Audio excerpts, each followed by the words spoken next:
네, 안녕하십니까. 좀 전에 소개받은 파인VT의 오세진입니다. 저는 이제 UAM을 ICT 개념에서 보안 쪽에 대해서 말씀을 드리고자 합니다. AEM은 이제 미래 교통 관련되어 있는 부분이고요. 여기에 핵심은 네트워크입니다.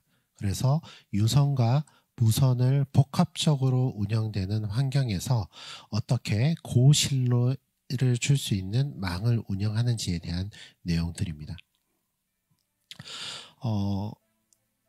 UAM에서 핵심 기술들은 대부분 네트워크를 기반을 해서 어떠한 데이터와 서빌리언스와 내비게이션에 관련되어 있는 부분들을 복합적으로 모니터링하고 여기에 대한 결과를 교통관리에 적용을 해서 운영하는 게 기본 컨셉입니다. 그래서 ICT 기술에서 사용되는 부분들이 자동차가 대표적이었다라고 하면 지상에서 상공, XY, Z축으로 되어 있는 입체적인 환경으로 운영이 된다라고 볼 수 있습니다.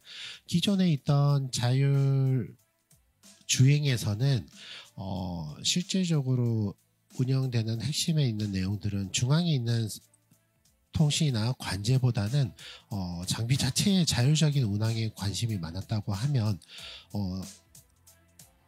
UAM 부분, AAM 부분에서는 하늘에 도로 없이 날아다니는 이 비행체들을 항로를 만들고 항로에서 얼마나 효율적으로 교통 통제를 할 수 있는지에 대한 관점이 있습니다. 그래서 컨업스, 항로를 만들고 항로에 비행기들이 정상적으로 비행을 하는지, 그리고 이 비행기들에 대한 간격을 조정한다든지, 안 그러면 항공기의 이슈나 아니면 고객의 요청에 의한 항로 변경이 있을 때 효율적으로 대응하는 부분들을 관리를 하게 됩니다. 우리가 일반적으로 사용되는 현재 항공교통 관제는 관제사, 유인에 의한 시스템으로 되어 있고요. 미래에 있는 AAM 부분들은 관제사가 커버하기에는 비행체가 많아질 가능성이 있습니다. 그래서 이 부분들을 자동화되는 부분들로 진행이 되고 있고요. 이 부분들은 네트워크를 통해서 커뮤니케이션 해서 컨트롤하는 게 기본적인 통제 내용이라고 볼 수 있습니다. 지금 오른쪽에 이제 화면이 다양하게 나오고 있는데 입체적인 공간에 공역과 관리구역, 그 다음에 이착륙 구역 등을 만들어서 항행을 관리를 하고요. 여기에 관련되어 있는 안전관리부터 비행에 관련되어 있는 모든 정보들을 운영을 하게 됩니다. 여기에 핵심은 CNSI라는 기능이고요. 여기에 있는 데이터를 익스체인지 할 수 있는 표준 플랫폼이 스임입니다. 스임에서 이런 부분들을 응용을 해서 진행을 할 거고요. 유선과 무선 구간들이 나눠집니다. 각 컨트롤하는 관제에 관련되어 있는 시스템이 있는 부분들은 유선으로 연결이 되고요. 그 다음에 여기에 있는 상공에 날아다니는 기체는 5G나 저궤도 위성의 6G 망을 통해서 컨트롤과 운영이 되게 됩니다. 그래서 여기에 관련되어 있는 부분들이 보안 사항을 많이 요구를 받기 때문에 보안 부분들을 고민을 했고요. 이런 부분들을 유선 구간들은 양자 암호 기술을 적용되어 있는 포인트 투 서비스, 그 다음에 무선 구간은 양자 암호를 적용할 수 없기 때문에 양자 내성 암호를 적용을 해서 최대한 암호의 능력을 확보하는 것들을 고민을 하게 됐습니다. 지금 진행 단계는 22년부터 본격적으로 업무가 시작이 됐고요. 지금 2025년에 상용화, 2035년에 전 세계적인 상용화를 목표로 열심히 달려가고 있습니다. 국내에서는 2023년 2월 달에 그랜드 챌린지라는 실증 실험적인 프로젝트가 진행이 돼서 각 분야의 종합 컨소시엄과 부분 R&D 컨소시엄들이 지금 연구를 하고 있고요. 발표를 하고 있는 파인VT는 교통관리 파트에 GC1에 참가를 하고 있습니다. 그리고 이런 부분에 대해서 나오는 ICT 산출물들을 성과를 만들고 글로벌 적인 스탠다드를 만들기 위해서 G3AM 사실 표준화 기구를 TTA의 지원을 받아서 지금 현재 진행을 하고 있습니다. 양자 암호 관련돼 있는 부분과 양자 센싱, 양자 컴퓨팅 모두 다 미래가 밝다라고 할 수 있는데요. 각 분야에서 필요한 부분들이 수요도가 높아지고 있고 상업성 효과도 높아지는 지표들이 밝혀지고 있습니다. 그래서 지금 현재 국가의 주요 핵심 R&D 영역이 양자 부분으로 알고 있고요. 여기에 해당되는 부분이 세 가지에서 적용이 되고 있습니다. 항공우주 쪽에서 적용이 되고 있고요. 자동차 부분, 그 다음에 모빌리티에 있는 AAM 분야, 그 다음에 인공지능 부분에서 진행이 되고 있습니다. 특히 항공 쪽에서는 저궤도 위성을 코어망을 레이저로 연결을 하고 여기에 있는 양자 암호 연결하는 프로그램이 2030년 목표로 FM 단계로 현재 애트리 주도로 진행이 되고 있습니다. 자동차 부분들은 이미 현대자동차나 이런 부분에서 많이 진행을 하고 있고요. AAM은 국내에 있는 대표적인 대한항공, 그 다음에 SKT, KT, 그 다음에 여러 개의 회사들이 참여를 해서 실질적인 사업 준비를 하고 있습니다. 양자 암호 시장은 국내에서 선도적으로 진행하고 있는 부분들 중에 하나입니다. 특히 SK텔레콤이 IDQ를 인수하면서 본격적인 양자 암호 부분들이 사업이 발전이 되고 있고요. 이를 기반으로 해서 폴란드나 유럽망에 실제적으로 망을 구축을 하고 있습니다. 그래서 이런 부분들의 성과를 통해서 사업성을 확인을 하고 있고요. 이런 부분들이 확산하는 추세에 있습니다.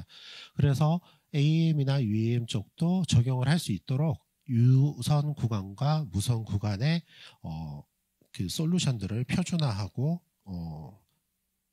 사업성을 확인을 하고 있습니다. 아까 계속 말씀을 드리는 부분들 중에 하나가 G3AM입니다. G3AM은 TTA에서 사실 표준화 기구로 만들기 위해서 되어 있고요. 사실 표준화 기구의 핵심은 간단합니다.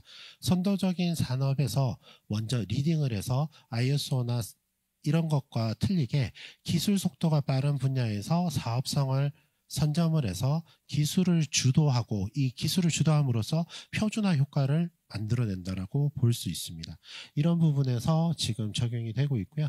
현재는 단계별로 진행을 하고 있고 특히 이제 아이카오에서 이런 부분들에 대해서 관심을 가질 수 있도록 글로벌에 있는 기업들을 조인을 시키고 있습니다. 왜냐하면 한국만 했을 때는 한국 내부의 표준화가 될 뿐이지만 글로벌에 있는 기업과 연구기관 그리고 정부기관들을 참여를 했을 경우는 실질적으로 짧은 시간 내에 산업적인 주도권을 갖고 올 수 있다고 할 수 있습니다. 특히 지금 여기에 필요한 핵심 기술을 SKT에서 인수를 했고 그 다음에 양자 암호 구간에 관련되어 있는 시스템이 설치가 되고 있습니다.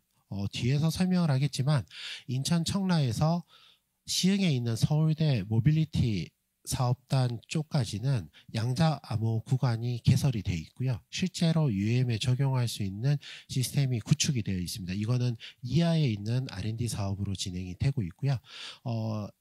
AAM이나 UAM은 한 개 사업에 있는 기술만 포함되어 있는 게 아니라 전반적인 기술이 녹아 있습니다. 그렇기 때문에 한국이 주도할 수 있는 네트워크 시장에서 두각을 내고 있다고 말씀을 드리겠습니다. 표준화 생태를 구축을 하는 부분에서 국내에서는 여러 가지 기관들이 노력을 많이 하고 있지만 대표적으로 TTA가 이런 부분에서 기여도를 많이 하고 있고요. 니아에서 여기에 관련되어 있는 시설들을 지원을 하면서 적극적으로 대응을 하고 있습니다. 클라브에서 여러 개들을 사무국을 담당을 하면서 체계적으로 지원을 하고 있고요. 국제 표준화 활동들을 열심히 하고 있습니다. 아이카오에 있는 몬트리올 에서 지금 여러 가지 행사들을 참여를 해서 보여주고 있고요. ISO나 ITU에 관련되어 있는 부분에서 각 파트에서 표준화가 될 수 있도록 부수적으로 하고 있습니다. 사실 표준화에서 끝난다는 게 아니라 사실 표준화를 해서 시장을 먼저 리딩을 하고 있는 그 새를 몰아서 스탠다드 업무들을 진행을 하는 게 주요 목적이라고 할 수 있습니다. 지금 이제 대표적인 거는 이제 UAM 팀 코리아의 현대차 하나시스템, SKT 대한항공 그룹들이 가장 선도적으로 하고 있고요. 특히 통신사들이 포함이 되어 있기 때문에 ICT 부분에서 효과적인 업무 지원과 R&D, 그 다음에 실증이 진행이 되고 있다라고 말씀을 드릴 수 있습니다. 현재 설치되어 있는 시스템입니다. 인천 로볼랜드는 이제 UAM이나 드론에 관련되어 있는 기업과 시설이 있는 곳이고요. 인천 청라에서 경기도 시흥에 있는 그 서울대 캠퍼스까지 광 케이블로 구축을 해서 연결을 했습니다. 그리고 여기에 QKD 시스템들을 적용을 해서 진행을 했고요. 특히 SK 브로드밴드에서 이 부분을 진행을 할 때 상업적인 부분에서 효과적인 부분들을 하기 위해서 여러 가지 기술들을 포함을 해서 진행을 하고 있습니다. 간단히 말씀드리면 서울대 캠퍼스에서 원격으로 청라 쪽으로 연결을 하고요. 청라 쪽에 있는 무선 구간에서 유인 기체나 드론에 있는 부분들을 관제 혹은 운영을 하는 실증을 하고 있습니다. 현재 SK텔레콤에서 5G 기지국 상공망용을 테스트 베드로 지금 설치를 할 예정이고요. 이 구간에서 이 시스템을 응용을 해서 테스트를 할 예정입니다. 실제로 구축되어 있는 시스템입니다. 시스템은 저기 렉 그림을 봐주시고요. 렉에 보면 이제 여기에 관련되어 있는 광 포인트 연결 부분, 그 다음에 QKD를 운영하는 부분, 그 다음에 인증하고 암호화 폭파하는 부분들로 되어 있습니다. 핵심 기술은 QKD 기술을 통해서 진행을 하고요. 특히 여기에 컨트롤은 캔버스에 관련되어 있는 걸로 되어 있어서 장비들을 원격으로 원활하게 컨트롤을 할 수 있게 만들었다는 게 특징입니다. R&D 단계에 있는 부분이고 상용화를 하고 있는 부분이기 때문에 아직까지는 부족한 부분이 있습니다. 첫 번째가 뭐냐면 종단 간 거리에 제한이 있습니다. 과학 단자의 이득비 때문에 거리 제한이 있는데 우선 일단 120km의 제한이 있고요. 이 부분들을 200km로 넘기기 위해서 관련 R&D를 집중을 하고 있습니다.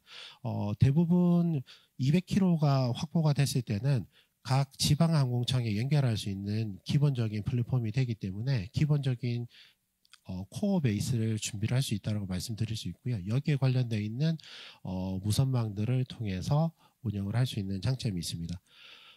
파인VT는 여기에 되어 있는 양자 내성 암호 부분들을 남극에서 올해 2월 달에 실제로 그 반경 150km 라운드로 300km에서 테스트를 해서 검증을 이미 했고요.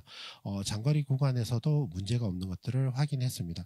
특히 이 부분에 적용되어 있는 것은 KCMVP라는 표준 군 암호 통신을 기반으로 진행이 됐었고요. 국정원 레벨 2 하드웨어 타입으로 진행을 했었습니다. 그래서 대역폭이나 이런 부분들은 뒤쪽에서 추가로 소개를 드리겠습니다. 지금 니아에 있는 양자기술사업화의 부분에서 UAM이나 드론 관제, 그 다음에 기타 모빌리티에서 적용될 수 있는 양자암호 기술들을 실증을 하고 있고요. 사업화에 관련되어 있는 부분들을 진행을 하고 있습니다. 특히 맞춤형 장비와 유무선 실증을 병행을 함으로써 실제적으로 이론상으로 말만 하는 것들을 증명을 해서 사업성을 확보를 하고 있습니다. 실제로 이제 이런 부분들을 적용하기 위해서 우선 구간의 양자 내성 암호 부분들은 UAM GC1의 그 고응 실증을 파인VT 컨소시엄이 진행을 할 때 우선 구간의 양자 내성 암호를 적용을 해서 운영을 했습니다. 그래서 CNSI나 이런 부분에서 원활하게 대역폭들이 확보되고 안전하게 운영되는 것들을 증명을 했습니다. 시스템들은 이제 여기 나오는 부분들입니다. 교통관리에 관련되어 있는 부분들은 버티포트도 있고 관제하는 부분들도 있고요. 여기 관제되는 시스템들을 효율적으로 서빌리언스 부분을 통해서 안전 트래픽 매니지먼트를 하는 부분들이 있습니다. 이런 부분들을 단계별로 실증을 했고요. 파인VT는 안나 테크놀로지라는 미국 솔루션을 가지고 테스트를 진행을 했고 특히 클라우드 기반의 VPN을 포함되어 있는 부분을 해서 저지연 기반의 교통관제 실증을 추진을 했습니다.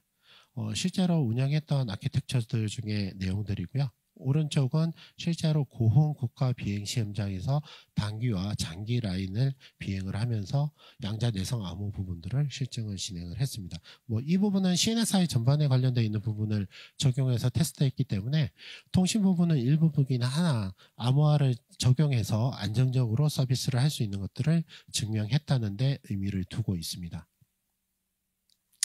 실제로 이제 저희는 V2를 갖고 있는 회사가 아니기 때문에 드론 수준의 EVTOL 기체를 가지고 실증에 적용을 했고요.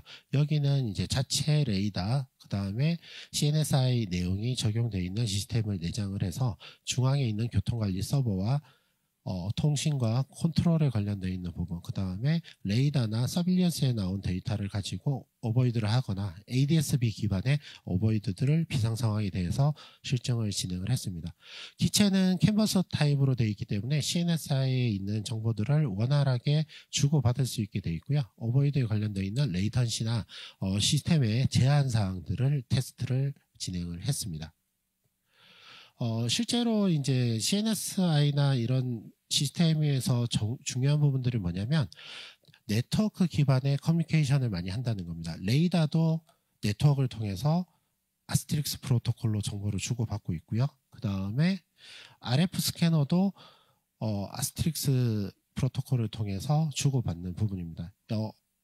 특히 시간이 가면 갈수록 네트워크 기반에 있는 통신량이 늘어나기 때문에 대역폭이나 보안에 있는 수준들이 굉장히 중요하다 할 수 있습니다. 특히 위변소 부분이나 신뢰성 부분에서 증명을 하는 것들이 굉장히 중요해졌고요. 그리고 부수적으로 미확인 무인 비행체에 있는 정보들을 획득해서 대응하는 시큐리티 부분, 그러니까 데이터 보안뿐만 아니라 물리적인 비허가 비행체를 컨트롤하는 부분까지 실증이 되고 있습니다. 현장에서 이루어지는 부분들은 유무선 네트워크로 구성이 되는 것들을 볼 수 있고요.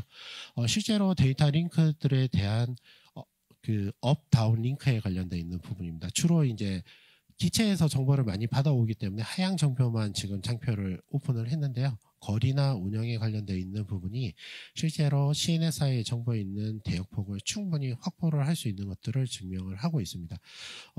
1대 N에 있는 그 양자 내성 암호를 운영이 가능하고요. 실제로 이제 한 개 서버에서 커버를 할 수 있는 거는 500메가 BPS의 커버리지를 갖고 있습니다. 그래서 서버들에 있는 퍼포먼스를 올리고 코어망에 있는 10G를 이용을 했을 경우는 충분히 현재도 상용화가 될 수 있음을 증명을 했고요. 이런 부분들은 해외 쪽에 발표를 지금 하고 있습니다. 이런 보안 통신망이 구축되어 있는 시스템에서 어떻게 시스템이 운영되는지를 예제로 보겠습니다. 우선 지금 보이는 AM 기체의 무선 통신으로 컨트롤이 되고요. 지금 항로에 대한 부분들을 실시간으로 업데이트를 하면서 위치나 거리를 조정을 하는 것들을 볼 수 있습니다. 실제로 하늘에는 길이 없어 보이지만 컨옵스라고 해서 항로를 만들어 놓고 이 항로를 철도 궤도처럼 움직이게 하고요. 이 궤도를 벗어나는지를 모니터링하는 부분이 1단계로 중요합니다. 두 번째는 실제로 무인기가 제대로 운영이 되고 있는지 기체에 있는 컨디션, 그리고 시스템 내에 뭐 배터리나 주변의 미확인 비행체가 갑자기 접근을 해서 항로를 위협하는 부분들에 대한 부분을 대응하는 부분들을 진행이 됩니다. 이런 부분들을 네트워크로 연결되고 중앙에 있는 트래픽 매니지먼트 시스템에서 이 부분들을 관제를 하게 됩니다. 그래서 높은 대역과 두 번째는 저 레이턴시에 있는 시스템이 굉장히 필요하다고 볼 수 있습니다. 그래서 코어망은 광 케이블이 반드시 필요한 상황이고요. 무선 통신은 현재 5G를 사용하고 있지만 6G를 대비를 해서 저궤도 위성에서 대응을 한다라고 볼 수 있습니다. 지금 6G 같은 경우는 대표적인 예가 스타링크라고 볼 수 있는데요. 스타링크에서 일부 적용을 해서 하는 부분들은 스페인에서 현재 적용을 해서 운영을 하고 있습니다. 지금 여기 보시면 오스트리아 그림이 나와 있는데요. 이 오스트리아에 있는 그림에 보면 많은 지역들이 공역들이 나눠져 있을 거고 이 원거리들을 광 케이블로 연결을 해서 공역 관리 시스템이 조인이 된다고 볼 수 있습니다. 그리고 여기에 관련되어 있는 각 공력 컨트롤들은 무선으로 이루어진다라고 볼 수 있고요. 그래서 지금 있는 ICT에 있는 모든 기술들이 미래 항공 교통에 그대로 포딩이 되고요. 뭐 특별하게 가공을 하는 게 아니라 현재 있는 시스템 그 자체가 포딩이 되는 구조로 되고 있습니다. 다만 무선 구간이 굉장히 많은 게 단점입니다. 그래서 양자 내성 암호나 그 코어망들의 신뢰성을 높이는 양자 암호 부분들이 연구가 본격적으로 진행이 된다라고 볼 수 있습니다. 실제로 키워드는 이 세 가지로 볼 수 있습니다. QKD, PQC, AAM. 실제로 ICT 부분들은 이 두 가지죠. QKD, 양자 암호 부분에 있는 포인트 투 포인트에 대한 보안, 그 다음에 고속 처리가 가능한 부분들이고 저지연이 필요한 부분이고요. PQC는 무선 구간에 양자 컴퓨터가 공격을 하더라도 해킹이 안 될 수 있는 양자 내성에 있는 성향을 가지는 게 중요합니다. 그래서 PQC 부분이고 한국은 KCMVP, 외국은 CMVP 기반으로 발전이 되고 있습니다. 그리고 AM은 한국이나 외국이나 메가시티가 발생되는 거는 막을 수도 없고 그 속도를 제어할 수도 없습니다. 그래서 기본적인 메가시티에서 지상 위주의 교통을 상공을 연결함으로써 트래픽을 해결하는 부분으로 발전이 될 수밖에 없습니다. 그래서 메가시티에 관련되어 있는 부분에 내용들이 AAM 부분이고요. AAM은 아까 소개해드렸다시피 항공 부분에서 대규모 항공 운영에서 도심지에 적합한 부분, 그 다음에 도심지와 도심지를 연결하는 부분으로 발전이 되고 있습니다. 도심지와 도심은 이제 속도가 빠르고 다행히 탑승하는 형태로 발전이 되고 있고요. 도심지 내에서는 소규모 인원들이 택시처럼 탑승을 해서 이동하는 컨셉으로 진행이 되고 있습니다. 현재 있는 기술들이 아주 멀리 있는 게 아니라 ICT에서 확인되고 검증되어 있는 부분이고 이 부분들은 3G PPP 그 다음에 발전되어 있는 EU에 보면 5G 드론스라는 EU 펀드가 있습니다. 그쪽에서 바리에이션 돼서 추가적으로 발전이 되고 있습니다. 발표는 여기까지 마무리하겠습니다.